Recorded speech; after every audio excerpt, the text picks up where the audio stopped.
Assalamualaikum warahmatullahi wabarakatuh. Perkenalkan, nama saya Irene Natalia Putri dengan NIM 2021 0501 01038 dari kelas C Ekonomi Syariah. Sebelumnya saya ucapkan terima kasih kepada dosen pengampu mata kuliah Sistem Operasional Perbankan Syariah yaitu Bapak Muljibir SEI ME SY. Di sini saya akan menjelaskan tentang konsep dasar pembiayaan yang terbagi menjadi 5 poin. Yang pertama adalah definisi pembiayaan syariah, yang kedua prinsip pemberian pembiayaan bank syariah, yang ketiga jenis pembiayaan bank syariah, yang keempat akad pembiayaan bank syariah, dan yang terakhir adalah kolektibilitas atau kualitas pembiayaan bank syariah. Yang pertama adalah definisi pembiayaan syariah. Pembiayaan secara luas berarti financing atau pembelanjaan, yaitu pendanaan yang dikeluarkan untuk mendukung investasi yang telah direncanakan, baik dilakukan sendiri maupun dijalankan oleh orang lain. Dalam arti sempit, pembiayaan dipakai untuk mendefinisikan pendanaan yang dilakukan oleh lembaga pembiayaan seperti bank syariah kepada nasabah.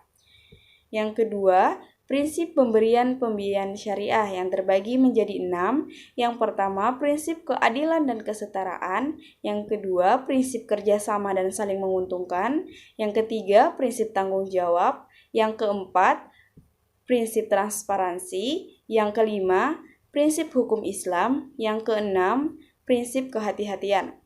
Yang ketiga adalah jenis pembiayaan bank syariah. Jenis pembiayaan bank syariah terbagi menjadi 5, yaitu berdasarkan tujuan, keperluan, cara penarikan, berdasarkan metode, jangka waktu, dan berdasarkan perjanjian atau akad. Nah, yang pertama, jenis pembiayaan berdasarkan tujuan penggunaan dapat dibedakan menjadi 2.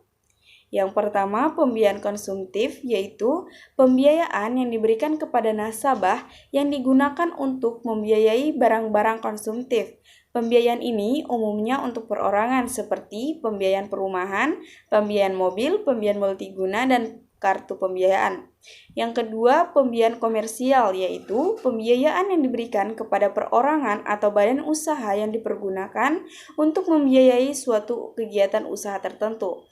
Jenis pembiayaan yang termasuk dalam jenis pembiayaan komersial yaitu pembiayaan mikro, pembiayaan usaha kecil, pembiayaan usaha menengah, dan pembiayaan korporasi.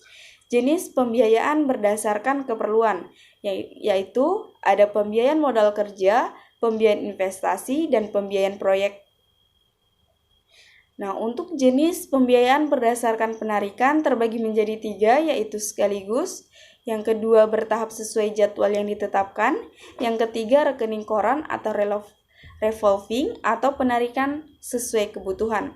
Nah, untuk jenis pembiayaan berdasarkan metode pembiayaan dibedakan menjadi 2. Yang pertama adalah pembiayaan bilateral, yaitu fasilitas pembiayaan yang diberikan kepada nasabah oleh hanya satu bank. Yang kedua, pembiayaan sindikasi, yaitu fasilitas pembiayaan yang diberikan oleh 2 atau lebih lembaga keuangan untuk membiayai suatu proyek atau usaha tertentu. Jenis pembiayaan berdasarkan jangka waktu dapat dikelompokkan menjadi 3. Yang pertama, pembiayaan jangka pendek, yaitu fasilitas pembiayaan dengan tenggang waktu pelunasan kepada bank tidak lebih dari 1 tahun.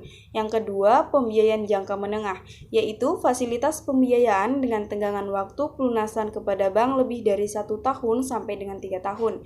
Yang ketiga, pembiayaan jangka panjang, yaitu fasilitas pembiayaan dengan jangka waktu pembiayaan yang diberikan lebih dari 3 tahun. Nah, untuk jenis pembiayaan berdasarkan perjanjian atau akad dikelompokkan menjadi 4. Yang pertama, pembiayaan berdasarkan perjanjian jual beli. Yang kedua, pembiayaan berdasarkan perjanjian transaksi penanaman modal.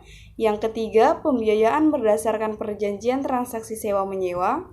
Yang keempat, pembiayaan berdasarkan perjanjian transaksi pinjam meminjam. Akad pembiayaan bank syariah terbagi menjadi 7. Yang pertama, murabahah, yaitu akad murabahah adalah pembiayaan berupa transaksi jual beli barang sebesar harga perolehan barang ditambah margin keuntungan yang disepakati para pihak, yaitu penjual dan pembeli. Yang kedua, mudharabah Akad mudharabah merupakan akad transaksi berbasis investasi atau penanaman modal pada suatu kegiatan usaha tertentu. Bank dan nasabah bersepakat menjalin kerjasama pada suatu usaha atau proyek di mana bank menyediakan dana atau modal, sedangkan nasabah menyediakan pengerjaan proyek tersebut. Yang ketiga, musyarakah. Pembiayaan musyarakah ini hampir sama dengan pembiayaan mudharabah, yaitu pembiayaan yang berbasis bagi hasil. Jadi, akad pembiayaan musyarakah adalah transaksi penanaman modal dari bank kepada nasabah selaku pengelola dana untuk melakukan suatu kegiatan atau proyek dengan pembagian hasil usaha yang ditetapkan berdasarkan nisbah atau porsi bagi hasil yang telah disepakati sebelumnya. Yang keempat, salam. Pembiayaan dengan akad salam adalah pembiayaan transaksi jual beli barang dalam bentuk pemesanan barang atau komoditas dengan pembayaran dan penyerahan sesuai kesepakatan, yaitu pembayaran di awal dan penyerahan barang di beberapa waktu kemudian. Yang kelima, istisna. Akad istisna hampir sama dengan akad salam, yaitu transaksi jual beli yang pembayarannya dilakukan di awal dan penyerahan barangnya yang menjadi objek transaksi diserahkan di belakang.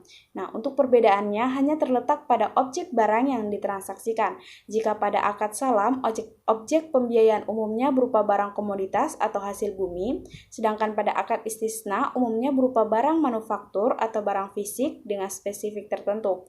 Jadi, pembiayaan dengan akad istisna adalah pembiayaan bank dengan akad transaksi jual beli barang dalam bentuk pemesanan pembuatan barang dengan kriteria dan persyaratan tertentu yang disepakati dengan pembayaran di awal dan penyerahan di belakang. Yang keenam, ijarah.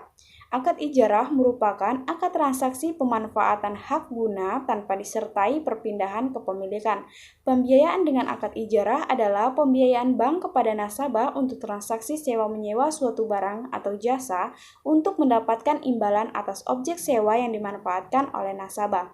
Yang ketujuh, qard.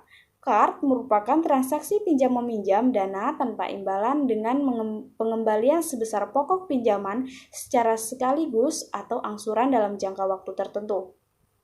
Dan poin terakhir yaitu kolektibilitas atau kualitas pembiayaan bank syariah, yaitu yang merujuk pada kemampuan bank syariah untuk mengumpulkan dan mempertahankan pembiayaan yang berkualitas tinggi. Kualitas pembiayaan dapat diukur dari segi risiko kredit, yaitu kemampuan peminjam untuk memenuhi kewajibannya dalam membayar kembali pinjaman tepat waktu.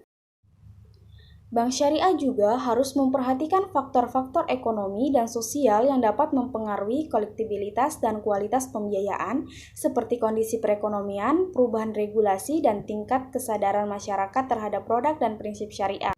Baik, mungkin itu saja yang bisa saya sampaikan. Mohon maaf bila ada salah kata. Wabillahi taufiq wal hidayah. Wassalamualaikum warahmatullahi wabarakatuh.